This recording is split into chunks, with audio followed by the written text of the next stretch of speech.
Hello, and welcome to the DM's Book Club, a weekly book club podcast where we talk about some Dungeons and Dragons and discuss how we might include them in our role-playing campaigns.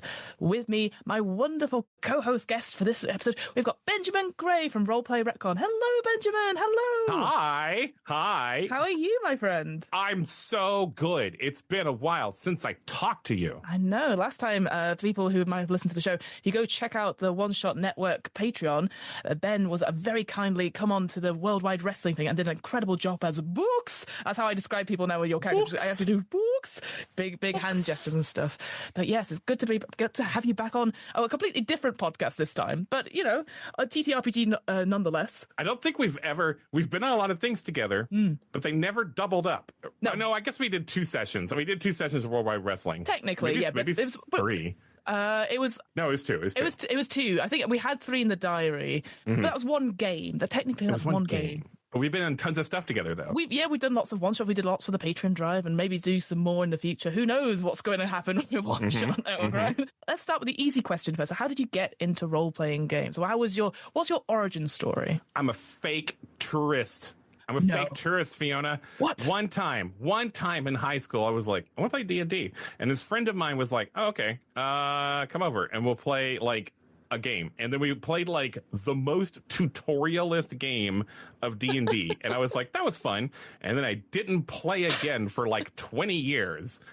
And so like the lion's share of my TTRPG experience has been doing Roleplay Retcon for the past like 6 years. Although I did run like concurrent to that a D&D campaign. So I do know a little bit about D&D. No, I even know a lot about D&D. And it was a cool campaign. It was about a big race. It was like a race across the country, and everyone had these like giant vehicles that they like worked together to pilot, and then they had like adventures between the races. So that's very cool. Like almost like like the race to Monte Carlo and all that sort of vibe. A little bit wacky races. It was wacky races, absolutely. So then how did you get into just RPGs in general then? If it was just like one time and then you started the podcast as well, was it just like fuck it, let's just do this in a new medium, or was it just something about? I think I had a thought one day. I had a thought. I was listening to the Adventure Zone, and I was like, "Oh, are we doing this now?"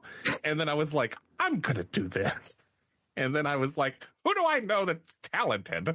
And then we did it. We did it. So like again, I wasn't completely out of the loop before that, but I had not been in role-playing games for a long time. And I was very good friends with Alex, co-core cast member of Roleplay Retcon, who knows a lot about role-playing games. He played like 15 different systems before we even started the podcast. Wow. And so he's often the like technical heart of it. And then I knew Jinsey, who is very theatrically gifted. And that's when we started. But honestly, a lot of my experience has been professional. Because I'm also kind of like weirdly not a huge fan of like high fantasy stuff. Yeah. I mean, I always say that. It's one of those things I say that until I find some high fantasy thing I think is cool. But it's true. It's still something that grabs your like imagination, and like you go into it and you're like, yes, that is the thing. I think I'm the same. I think we're going through like this sort of like people are like, oh yeah, high fantasy, like you said, like the Adventure Zone was something for me as well, like Critical Role, all that sort of thing. And now I've gone, there must be something else out there, and like so hopefully sci-fi is coming back a little bit. Obviously, my big thing is horror, so we're slowly getting back into it. So then, did you just start GMing for Roleplay Retcon and never look back then, or were you first a player? Like what? Like because that's the thing. I feel like people who just go into being GM, I was like, that's crazy levels of confidence. Yeah. We rotate GMing. I'm not the only GM there, but I was the first one, and I did Gumshoe, and I even had to like write my own Gumshoe game, and like looking back, I was like, wow, that was so much for you to do, Ben, when you didn't know that much about role-playing games. Yeah. Like, the only one I ever played was at, like, a pickup session at a con one time. It was a science fiction one. Could not even tell you what game we played. Except, I take that back a little bit.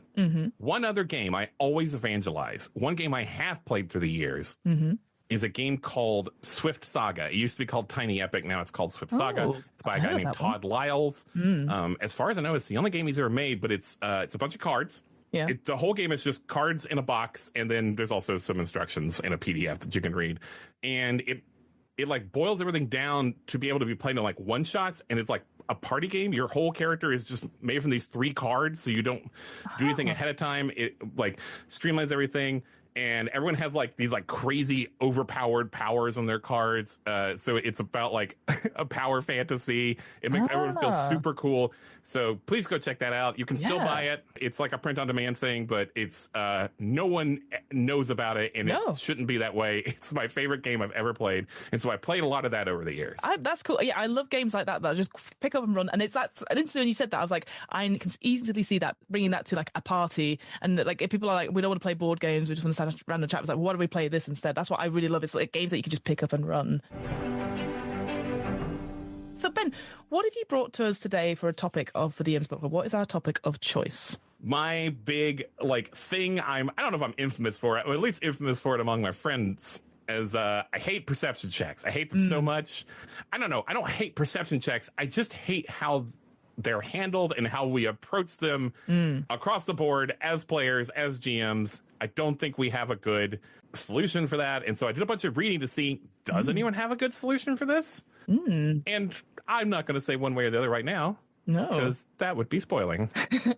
Go listen to the end of the episode to find out Ben's prediction. When you sent that to me, like, perception checks are bad, I thought to myself about, again, the times I've run both D&D, but also stuff like Call of Cthulhu and all that sort of thing, and they go, and the players go, do I know this information? And you're looking at the mystery, or you're looking at scenario, and you're like, well, I need to give them clues. And then often the times, if it's at the last minute, they're trying to do something cool, and you panic because you're not prepared for it, and you go, I'd make a perception check. And often if they fail it, just because of a random shitty dice roll, you go, no, you don't notice anything. Or even asking for a perception check and they fail it, go, okay, and you pick out something. It's like, don't do that. Don't bait them with something, because they know there's something there. And it feels like it almost stalls the story a little bit when you should just give them the information. So yeah, I thought to myself, like, yeah, it's a bad GM habit that I've fallen into quite a bit as well. So I was quite interested when you put it out, because I hadn't really thought about it recently, because I've not been able to run D&D specifically. But I think it's something in all games where they go, well, do I see it? Do I hear this? Or where would I get this information? And realistically, as I'm sure we'll talk about, you should just give that sort of information to the players. Like, don't base it on a random luck check unless it's something like that affects like initiative or combat or something like that, you know? Yeah, see, that's because that's your GM instinct. It's actually a good GM instinct when someone asks you a question, the answer is a roll. But because, okay, so to D&D's credit, even though I'm like a hipster D&D hater, to D&D's credit, it's one of the games that has done the most work to try to have a solution for that. And two, D&D is pretty good at immersion. Even among other crunchy games, D&D is good at simulating the things you're not actually doing with your brain and body. And when I roll that 6d6, I feel like I'm throwing that fireball. It feels dangerous and big. And like, it's good at simulating the things that I'm not doing. Like, for the most part, you know, I don't know how to sword fight, no matter what my teenage self thought when he was buying katanas from the mall. If I'm being honest, I'd probably get winded if I walked more than about a mile. But I do actually have my senses. I have my sight and my smell and my hearing.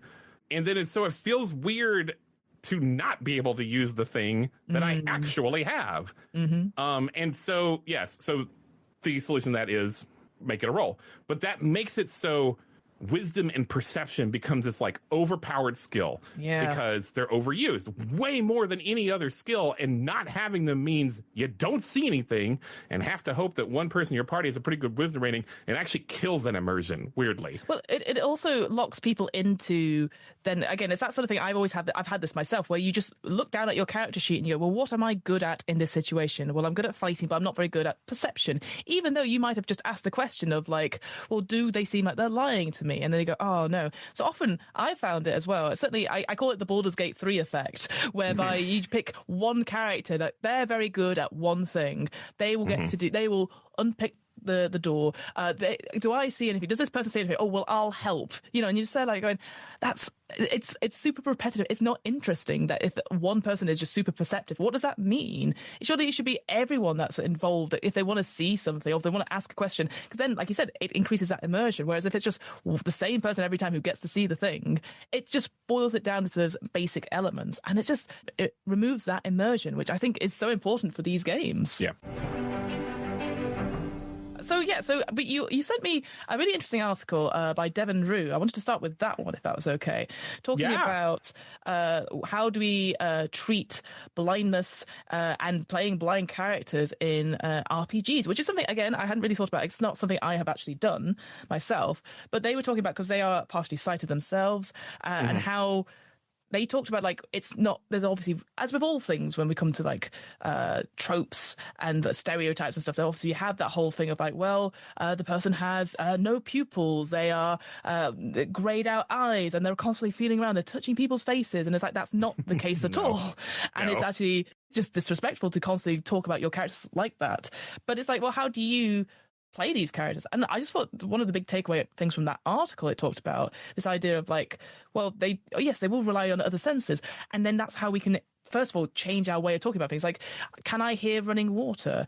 Can I sense like the echo, like how far away something is? It's not going to give you like superhuman, like, here's all the information, but it's like, how can we make our descriptions more about the other senses, like you were talking about, like the sight, like the smell and the sort of the sound of things as well. And I just thought it was just really interesting, because I'd never really considered that, like if I wanted to play a character that was partially sighted. Yeah, that made me think of like, the reason I started reading that was because, like, you're effectively playing blind anyway when you play D&D, unless you have like maps or little miniatures and stuff, which is what I was saying, that's one of the things that D&D actually has a lot of tools to make things very visual. But I was like, well, but what if you don't even have that? What if you don't have visuals? Like, and I was like, well, just how do blind people get through the world? Like, and can we apply that to how we handle perception checks, how we handle, you're in a new space, what is it? And how much information do you give them? And so reading that article was interesting. I like one thing she says is like, don't do the other senses heightened thing. Just don't do it. Don't do it. Yeah. But don't forget about those senses either, is like what I kind of got from this. So this made me think one of the solutions to this is the tag. Like, you know, in Fate, sometimes in Power by the Apocalypse, you add tags to stuff. Yeah. And like, I really think the tag system could work in D&D. There's already a lot of tools for giving you advantages and disadvantages and stuff. And so like, really all you need to do is whenever they enter a new space, you give them a couple of tags for free. You know, let's just say you enter a room and you should just tell them. You should just tell them what they see. And like, yes, there may be something hidden out of sight, but you know, you want to say it's wet in here. Yeah. Maybe it's dark in here. Wet, dark, 2 tags. You got it. And so those become tangible things that it's information people can work with. They didn't have to like roll for and have a high wisdom score to get. Yeah. And the same with passive perception stuff as well. 'Cause that's the other thing. One of the other articles brought up this idea of like, you know, like using that as a way to inform stuff, but then you know for a fact that these players are going to tell the other people in the group. So it's like, how do we sort of imbibe it? And I like the idea of tags as well, this idea of like, giving these building blocks of information where hopefully, I mean, I don't know, I'm not very good at it myself as a player, but you can draw like conclusions like it's wet, it's dark, and there's a sound of rumbling, maybe we're underground, maybe we've moved into that sort of new space. And one thing I liked from the Devon Rue article, it talked this idea about positioning as well. And I'm very bad at this as well, especially in the podcast where we're supposed to be a bit more descriptive rather than down there and then pointing at a map. But like, you know, saying it's, you know, from your 12 o'clock, you have people from your 3 o'clock to your 7 o'clock. And so you know roughly where those enemies or your party members are. And I thought, oh yeah, I would definitely use that sort of clock system, that positioning system to help people and describe, you know, where I'm looking, where I'm pointed, where I can see certain landmarks and stuff. One of the things Alex does on Roleplay Retcon, and he got this from another person, and I do not remember who that person is, so I cannot properly credit them. I don't remember their name. But Alex does a thing called set dressing. Basically, whenever you move into a new space, you let your players declare details about the space. And so then their imagination becomes part of the perception of the space. I don't know that it totally fixes perception checks, but at least it's, I think it cuts down on the rolls. I think it cuts down on asking for them. If what do I see? If your response is, well, what do you think you see? you know? Yeah. Back to you, my friend. Yeah. Yeah, I think like I like encouraging players to help, set dress or add to the world in a little way. I sometimes have to be like, you can't just wish a door into existence. That's usually the one I have to stop. But even then, maybe that's me saying no too much. Maybe I go, yeah, there's a door there. Do you want to go through it? And encourage them to keep building. And like it's up to them where they go. Obviously, there's a tonal line of like when it's too much. But I feel like if you're encouraging people to be that creative, and what would they see if they got the tags of wet and dark? What else would they see? They see luminous like fungi on the cave walls like sprouting out, all that sort of thing. Well, that's instantly another element that they want to go and touch, and what's what they find interesting as a GM. You can be like, right, put that down for later, that these things come back again and they repeat themselves because they've introduced it into the world. I really like that. Another thing I read for this this little jaw session of ours is this thing called Burn After Running, RPG one-shots. It's a blog, and this article is called You Don't Notice Anything, Why Perception is Rubbish and How to Make It Better. It's a great title. By a person called Guy Eats Food. I don't know if Guy Eats Food is cool or not, but so... I don't know. I don't know Guy Eats Food, okay? He does write a pretty good article on why perception is rubbish, though. So I agree with these opinions specifically. But basically, he makes the point that you made earlier that, like, failure on perception checks is not fun in a way that failure in other things is fun. Like, if you fail your athletic checks, something dramatic happens. But if you fail a perception check, you don't notice anything, isn't fun, it takes you out of it. And also, it's not fun to not give people clues, which makes you think of Gumshoe, the first thing the Roleplay Retcon ever ran, which is a detective game. And in that game, it has rules for, like, you can fail lots of things, but you can't ever fail getting a clue. Because that's the whole game. So as long as they've sniffed around in the right spot, they got it. Yeah. But you can you can fail like gunfights and stuff, Well, because that's the thing, because you don't want them to stop the story. Cause Brindlewood Bay does stuff similar, and that's based on a Powered by the Apocalypse system. So that, no matter what happens, you will get a clue of some sort, but a complication will happen. And it's up to, certainly in that particular mystery kind of game, it's up to the players to develop what the solution is. They get all these clues, and then it's up to them to theorize how the murder happened and stuff. But I just feel like, especially if we're behind these metaphorical GM streams, and we've got the story in our head, and it's like, oh, this is really cool. It's up to us to be communicators, to give out that information. And I think we shouldn't be treating players as dum-dums. Like, they can be very smart. And if they figure it out, brilliant. That means then I have to stop being lazy and then come up and like surprise them with the twist, or like come up with something else if I choose to. Like, if they work out like, oh my god, the villain was our companion this whole time, great. It's up to them now. How do they deal with that? Do they kill the person that's like going to betray them in the end, or all that sort of thing because they've all these clues, or is it something else? And I'm someone who likes that sort of like, okay, now we're in a new situation. How am I going to improvise off that? But I think always giving it to the player's agency and like, having the clues, it's more fun rather than like, they must solve the riddle, that having my templed fingers, like, yes, good. It's like, that doesn't solve anything. If anything, it's just poor experience as a result. Right. So that's one of the things this guy eats food, excuse me. He said, he's talking about like, if you don't have success benefits or failure consequences, just don't roll. Yeah. Don't worry about it. And so I think kind of what you're saying, giving them agency, I think if you tell someone to roll a perception check, a lot of times it is in response to something. It's a response to them, say, looking for a trap. And so, like, I think that initiative should be rewarded no matter what. Yeah. And so I think if they roll a crap perception check, you just give them a really vague clue. If they had a good one, they know where the trap is. If they have a bad one, you tell them, you think there might be traps in here. Yeah. You can't. So don't say you don't notice anything. Even on a one, you're gonna. This is what I've always thought. I think if you're ever rolling for information on a critical fail or on like just a real bad fail, I think you should like flip a coin behind your thing or roll a D2 somehow. Yeah. And make sure they know you're doing this. And you tell them, like, I'm going to flip a coin. And if I get heads, I'm going to tell you the truth. And if I get tails, I'm going to tell you a lie. Fun. That's more fun. Yeah, I like that. Because, again, it adds to that mystery and that sort of thing. And then it's like, oh, what are they thinking and stuff like that. So, yeah, no, I'm a big fan of doing that. As long as everyone's okay on that level of like, set that expectation that that's going to happen rather than like, whoop, ooh, I don't know. You think that there may be trap here. It's like, was that true? Was that false? We don't know. A little bit known. I lie as a GM, and people are like, "You can't lie as a GM," and I'll be like, "I'm aware of that, and aware why you think that, but I'm going to do it sometimes because it's fun and dramatic." Yeah, and that article, the Guy Eats Food article, also talked about like if you're going to roll, and often it's like, do I see any enemies? Do I see it? I think I heard a noise. Do I see anything coming? It's to use that.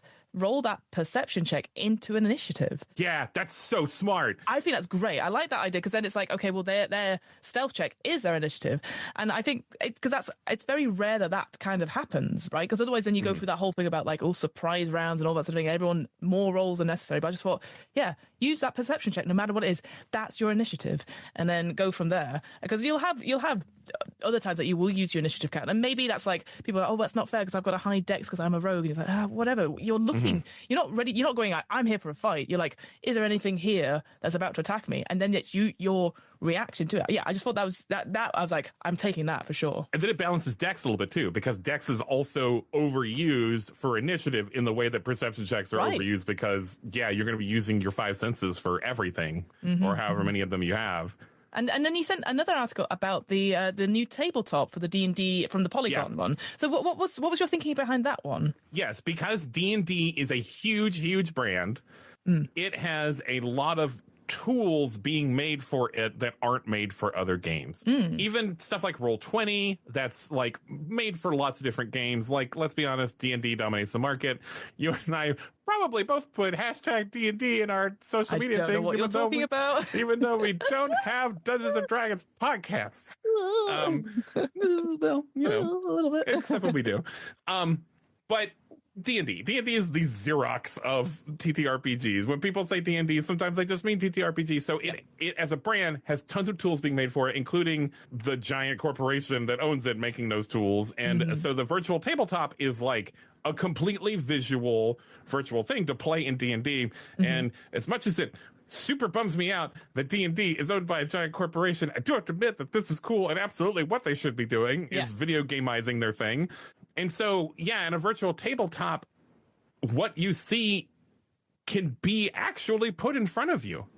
You could actually give people clues, like visual clues in this environment somewhere without that, like, they just get to use their own senses to do. They actually get to explore the space.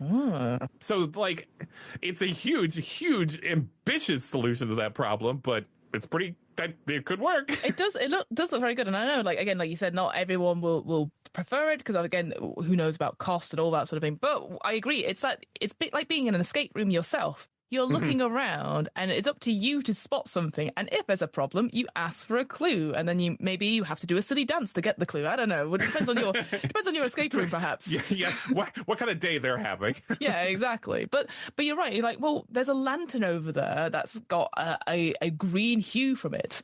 And of course, I'm going to notice that. I'm not going to be like, what's there in this room? So yeah, I definitely see that. Like, if you get the chance to explore it, and it's like choose your own adventure. We've done a couple of them on here on DM's Book Club, like the catacomb ones where they'll have like a drawing, like a double spread drawing, and you'll look through it and you'll be like, wow, there's like a group of fairies dancing. There's someone that looks like William Shakespeare. There's like a potion that's floating in the air, a magical fiddle, and then you go like look at the options. You're like, well, where's the magical fiddle?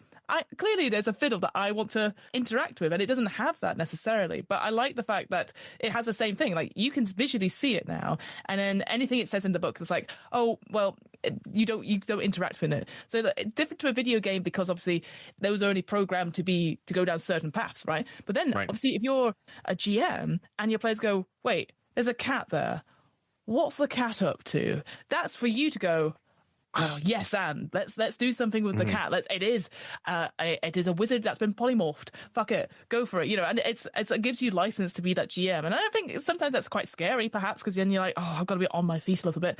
But actually, I would certainly relish that challenge. So yeah, having a space that you can change as well. Again, it depends on how much effort you want to put into it, obviously. But like equally, if you do put in a little bit of effort, and then the players really take it and run with it, that's really exciting. It's really different. I would love to have the Little Big Planet of TTRPG virtual tabletops. 100%. Give them a huge bucket of stuff of rooms, of props, of character models that they can give them stats, and I think that would rule.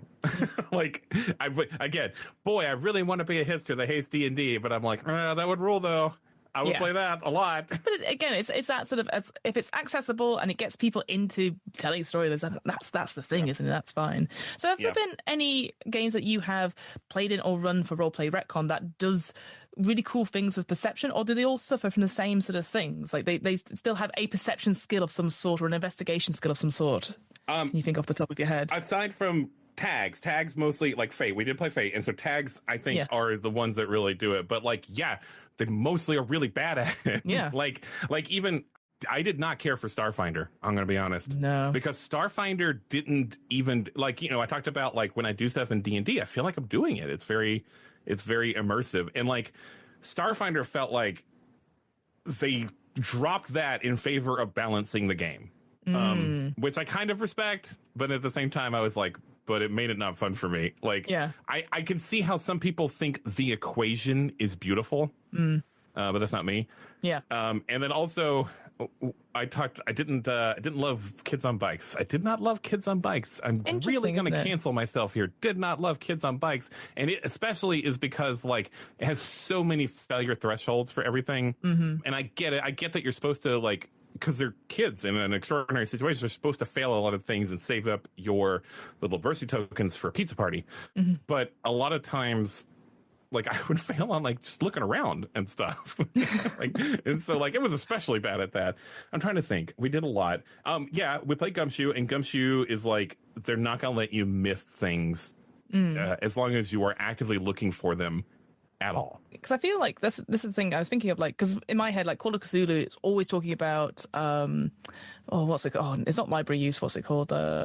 Library use is in there. Library use is in there, but it's like I'm gonna have to look it up. This is where I cut myself out, because it's really embarrassing if I don't know the one investigation check. Call of Cthulhu.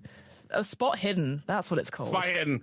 Again, it's that sort of thing. They ask for a question and you go, fuck, it's another spot hidden check. I'm just like, going, this is, and especially with, because I really like Call of Cthulhu, their sort of thing is that you D100 roll, you equal or under, you make your success. If it's under by half, hard success, under a fifth, it's extreme success. So it's like you get more information the closer you are to zero, which I like. It's different because, again, it's like, again, for the combat or for like other skills, it's great. But then when it's spot hidden, that's deliberately, like, you are deliberately looking for hidden things. You're deliberately looking for something that's out of the ordinary, and it just kind of sucks, I guess. I don't know. Like, I don't like. I think Call of Cthulhu does not work well as a detective game. I think it works great as a horror game. 100%. Like, if you've accepted that your characters are not going to do well, then it makes a real fun story. Yeah, for sure. Like the one I always remember, there's the one from the sort of the Keeper's Handbook, which I've played on Where Amidst the Ancient Trees, where you go and look for somebody in the forest, and that's it. It's not like what happened here. It's like you're trying to find someone, and then all the clues, and obviously then bad things happen in the forest. But like any sort of murder mystery or crime stuff, which they do quite a lot of, I've read a few of them, and I like the ideas of them. But then it's like, how on earth are they meant to piece together what's happened here, other than some horrible entity has appeared and probably killed the thing? And it's like, that's it. They don't need to, it should be up to the players going, what would I do in this situation? And I wonder if, again, people get stuck into that idea of, well, I've a high wisdom character, so of course I'd know all these things, or I'm a low intelligence person, so I'm not going to be finding these things. It's like, no, what? I always think, like, my big philosophy is that your characters are basically a degree away from you, so that you still access to that intelligence. And it works both ways. If you're like, I have no idea what this riddle is, and my character probably does, but I don't, I'm just gonna have to work with that. But I just feel like otherwise you lock yourself into, like, well, I must play the big brute who doesn't understand, like, simple maths, and I'm just like, no, you do, you absolutely, how else would you have got through life, or you have some way of succeeding at it, like, it's not just maybe the traditional way. We were talking about this recently. We did the Longest Yard, the Adam Sandler movie for Roleplay Retcon, and Jinsey plays this, like, kind of simple guy named Bocephorus Nut, but Jinsey had the highest, like, study stat of anyone, which is just one of the 4 stats you roll in the game. And so we kind of had this conversation that ended up with the nugget of wisdom of, you can be a bookworm and be oblivious. And on the other note, you can be kind of a simple guy and be good and have intelligence. You could, like, have you ever thought about Goofy? Goofy, the Disney character, Goofy. Is Goofy actually stupid? He doesn't seem to be. No. He's prone to malapropisms, and he is a bit clumsy, but he doesn't actually seem to be incompetent. No. So you could be Goofy. You could be a silly guy who doesn't always get what's going on. But, like, can't you just see Goofy, like solving a Rubik's Cube in, like, 2 seconds? but then dropping it and it explodes. Yeah, absolutely. And he's oblivious, so he doesn't get why it was hard. Yeah, yes, you know? yes, Yeah, absolutely. He'll be like this? And you'll be like, oh, geez, Goofy, that was it. That's all we needed. Way to go, man. I guess improv calls it, like, playing to the top of your intelligence. But, like, be more goofy. I like that. I think that's fun. Yeah. Goofy has a high wisdom score, is the thing.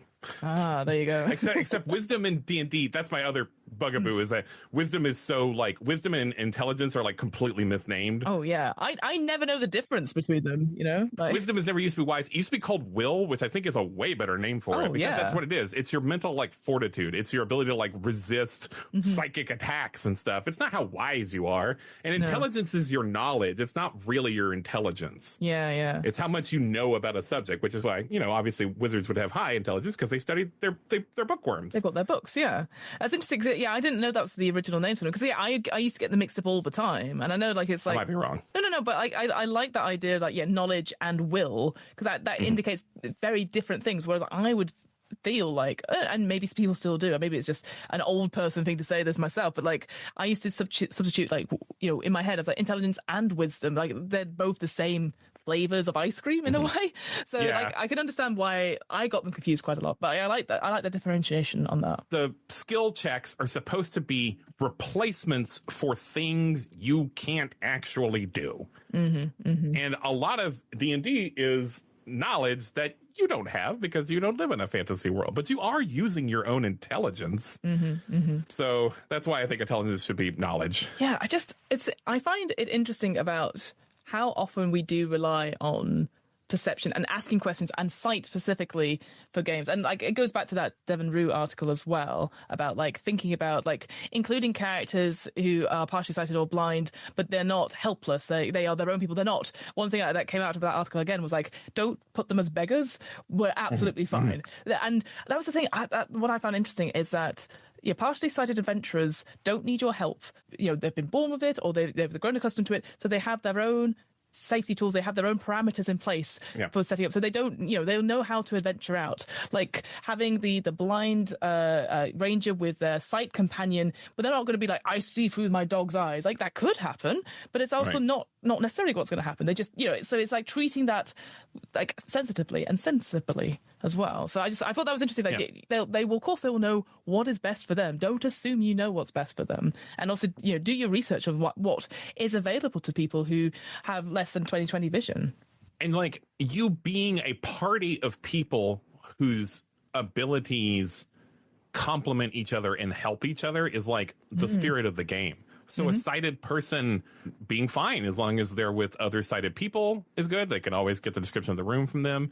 You know, not everyone can throw fireballs either. Not everyone can run 20 miles because, you know, every day. So I was like, for a second, I was like, no, okay, but magic isn't real, Ben. So I was like, but athleticism is, and athleticism is not any different than being sighted or unsighted. Like, I definitely remember, so sidetrack, there's definitely one of the, I think it was like if you take the lineage of elf somewhere and you get like flavors of like, or some sort of like, I am an outlander or something like that. There's definitely something in the background where you get, you know, the bonds and flaws and stuff like that. And there's the one that personality quote was like, I ran 20 miles to get back to my hometown to tell them that the orcs were coming. And you start going like, I bet that's the one thing they always talk about is that one time, you know, that one time I did it. So this marathon is named after that guy. Yeah. Like, oh God, it's ultra again. It's like, you know, like, this one time when I ran those 20 miles, you're like, yes, we get it. So that just tickles me because I just remembered that. But that idea of like,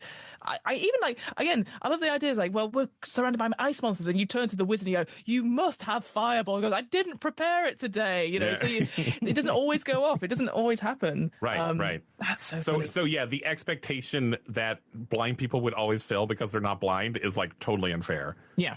100%. I saw some other builds that were like, don't ever do spot checks, and I was like, I think you can still spot things, like even if it's not with your brain, you can do it with other senses. Yeah. So I think that was the wrong way to go with that. It's about, like, again, giving them the information.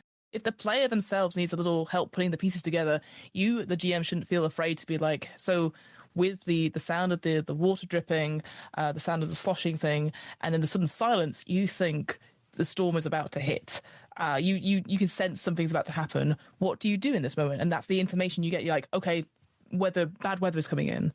I shout out and then I do something. Like, I think rather than just like, what? Because sometimes I've definitely been in games where they've given me the information, and then they don't give the connection. And I just, I think, I don't know if you've ever played Lost Mines of Phandelver, but there's a bit at the beginning. It's the starter set. Basically, there's a cave. There's lots of goblins in it, but there's a water trap. Whereas if you come down and you get spotted, they release this water and it just floods out, and you get pushed out. And I remember I hadn't been there for the previous session, and everyone else had obviously gone through this trap, and I hadn't. And I went in, and you hear the sound of whoosh, whoosh, whoosh, and I was like, I go, hello? And then I get washed out. And everyone's like, tee, that's really funny. I was like, hang on, Will, you should have told me. Like, how am I supposed to say that whoosh, whoosh is definitely a huge wave of water going towards me? Like, how do I take that information, So I think it's not only, I guess my point here is that it's not just the GM, but I think if the players are okay with it, to be like, hey, it sounds like this. I have that above table talk, and be able to help with that, giving that information and that information gathering, and then be like going back into the scene.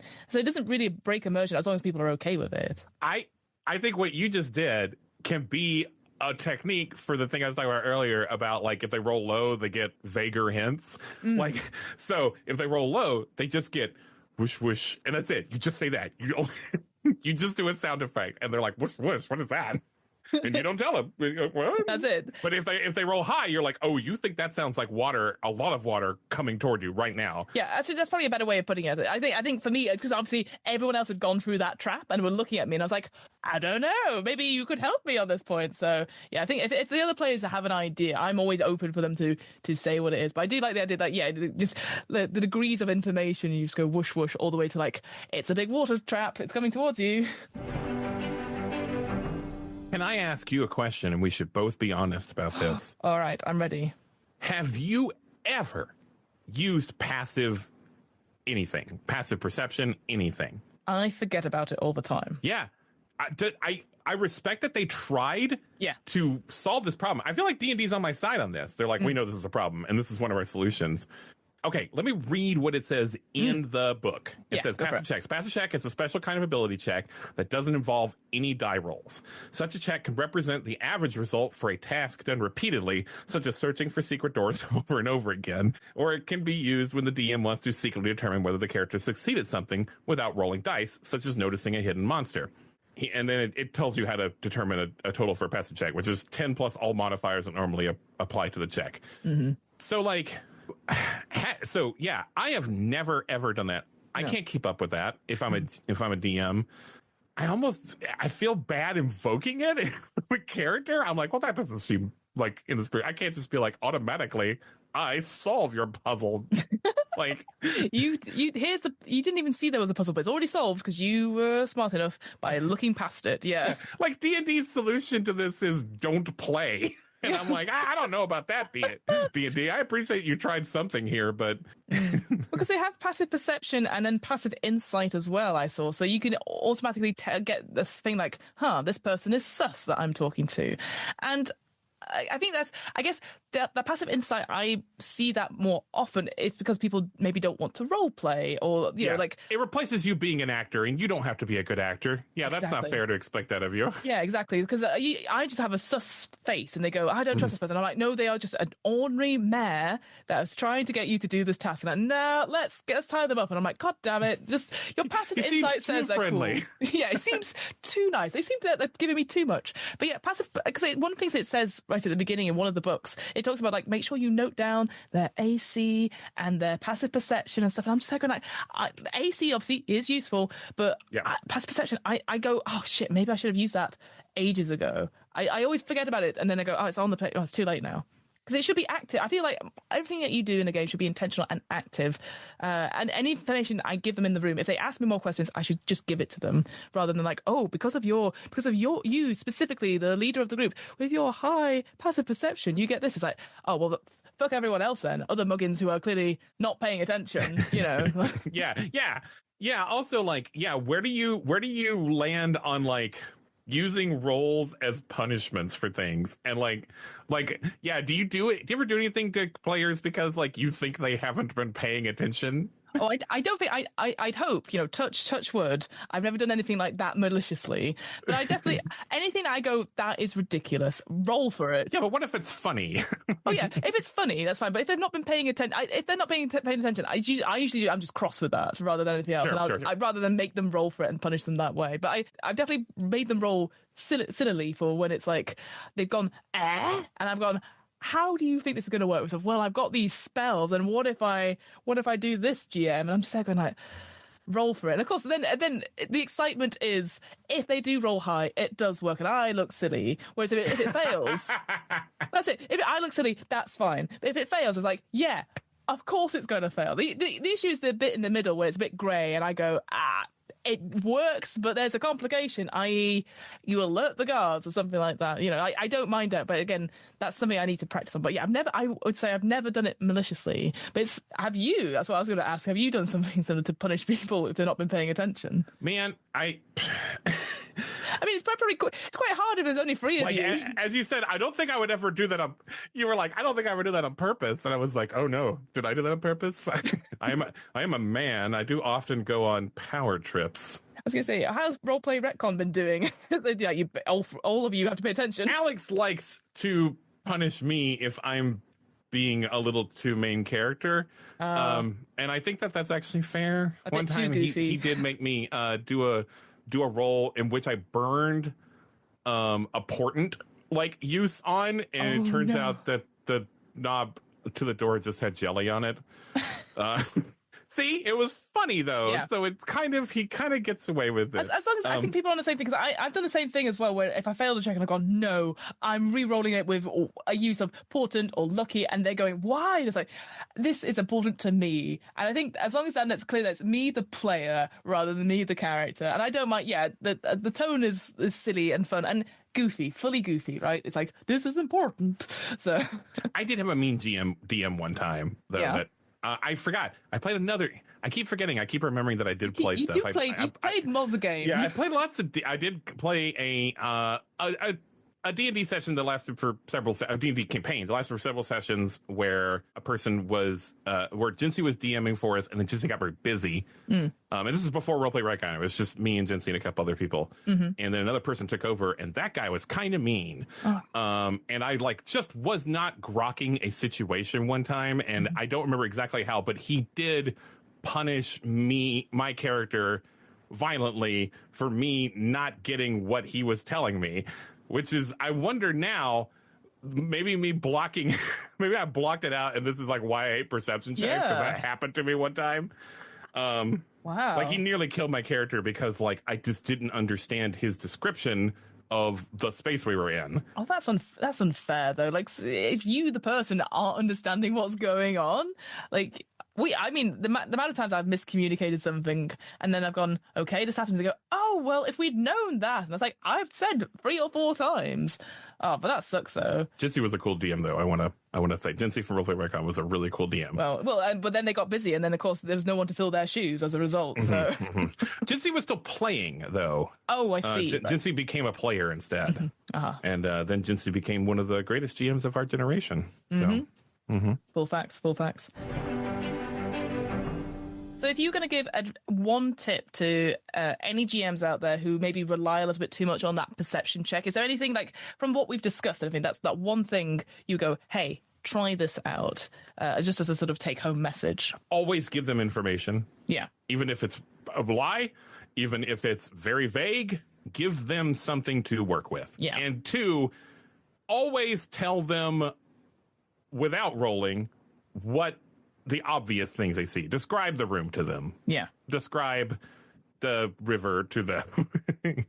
What do they hear? Tell them what they hear. Yeah, I think on that as well, like I'd recommend checking out like, and again, maybe this sounds incredibly obvious to lots of people out there, but like, you know, if you go and see like a film and they put on like the visual description of stuff, it's actually really interesting what is important that you see on the screen, and then somebody narrating what is happening in terms of like the movement of the actors or what we see and stuff like that. And that they do the basic sort of like, oh, it is a city view, and there's somebody on the rooftops. The constables are following them, you know, but it's like you can go from there and just expand it by one or two sentences, and that's enough, and just practice it. Should like sighted people try that? Should they watch a movie like that? Yeah, and, I think so. Do you think that would improve them? Yeah, okay. I think it's something to try out, because it is it's a very different experience, and I mean, people are getting used to putting subtitles on everything now, so it's one more step to have a visual description of it. I think at the same time, it changes what people see. People think, but it's like I think it's worth doing it, because then you can be like, oh, that's how they describe. And it's a bit like alt text on these social media platforms now that it encourages us to do. And I'm like, well, how much information is too much information? And so like I'm trying to do better at it, but I know it's not the best thing in the world. And then there's a mixture of laziness as well. It's like I just want to get the post up. I don't have time to visually describe all the elements in this particularly nice image that I've put together. But if it's something to get in the habit of doing, it also makes it easier. If people especially if you're worried about your communication levels of like, oh, and there's a horse there. Like that's the last thing. That feels like the most important thing is the horse, right? Yeah, maybe can you do it? Like, can you like the old Sierra adventure games? If something was important, it was highlighted. Yes. Like having to find Waldo is not fun unless you are reading. Where's Waldo? Or, sorry, excuse me, Wally. Where's Wally? Oh, sorry, Waldo. So sorry. I know what both is. We do have people who listen to both. Don't know why they did that. It's not like Waldo's an American name that we all know. Maybe because Wally is, I don't know, maybe it's just people, it's an insult perhaps. So maybe, I don't know, Wally is an Australian thing as well. So maybe it's like trying to get rid of the insults. I don't know. But yeah, like, those old Sierra Adventure games, stuff was animated when it was important. And you never had to like run your mouse over every pixel of the screen unless it was a bad game. So do that. Call out the things that are important. You don't have to tell them everything about it. But when they're looking in the room, say, and there is a horse. And there is a horse. It's highlighted. It's a really important looking horse. No, don't do that. Ben, thank you so much. We've just whizzed by an hour talking about the different perception checks. Thank you so much. I think, like, again, I think it's really interesting because it's something that it's been at the back of my mind. It's like, how do I get, how do I combat this? And I'm sure other people have the similar sort of thing. So thank you so much for chatting to us about that. Where can we find you? Where can we find Roleplay Retcon? And tell us where we can find all the stuff. Me personally, I have mostly dropped off social media. If I maintain social media, it is as Roleplay Retcon, which is just at Roleplay Retcon pretty much everywhere. Me personally, I do have a website, heybενjamingray.com. You can read some of my other stuff. I have an old webcomic I used to do that's up there. There's all sorts of stuff. I do too much. I don't focus on anything, which is bad. But you can listen to Roleplay Retcon anywhere you get podcasts. I do it with my buds and co-host, Jinsey and Alex, and lots of other guests. Mm-hmm. Fiona has been on it one time. Yeah, good fun. During a live show. It's not on the feed. You'd have to go to One Shot RPG Twitch stream to listen to it. Or to watch it, even. Mm-hmm. It may one day be on the feed. We'll see. Yeah, it was really good fun. It was my first time playing 10 Candles, and you did a cracking job of it. So wow, it turned out so creepy and scary, huh? Great. It was really wow. cool. What a group to get together to do that. We also had Laurel from Flash Fantasy. Yeah, Alex got sick, and I had Jinsey and me and Fiona, and it was a lot of fun. And so much fun. I recommend it. Yeah, because with Roleplay Retcon, like remaking bad movies, like I never need to see The Fog ever again. I was like, this is my canon version of The Fog, and then I went back and read the Wikipedia article. I was like, good God, this is a rubbish. The original film is really not the worst. It's not a very good story, but like anything John Carpenter does is going to kick at least a little ass. But like the remake's so bad. It was so it was wild because I was like, oh wow, it's always cool things, and most of them were you like just describing the story and stuff, and obviously where the story went. So I really recommend checking out Roleplay Retcon, and check out that live stream of 10 Candles as well. It was really good fun, and obviously it's very hard to do 10 Candles, but Ben did an incredible job. Definitely not burning down your house. It is hard hard though. Yeah, that takes a lot out of you. It's an emotional experience. No, brilliant. Oh, thank you so much. I'm sure we'll have you back on again to talk about something else as well. I would love that. It's been so much fun. And yeah, this is the thing. It's like, it's just chatting about things that interest us and make us passionate. So hopefully those listeners out there, let us know what you think about perception checks. With all that out of the way, thank you guys so much for listening. We'll see you next week for another episode of the DM's Book Club.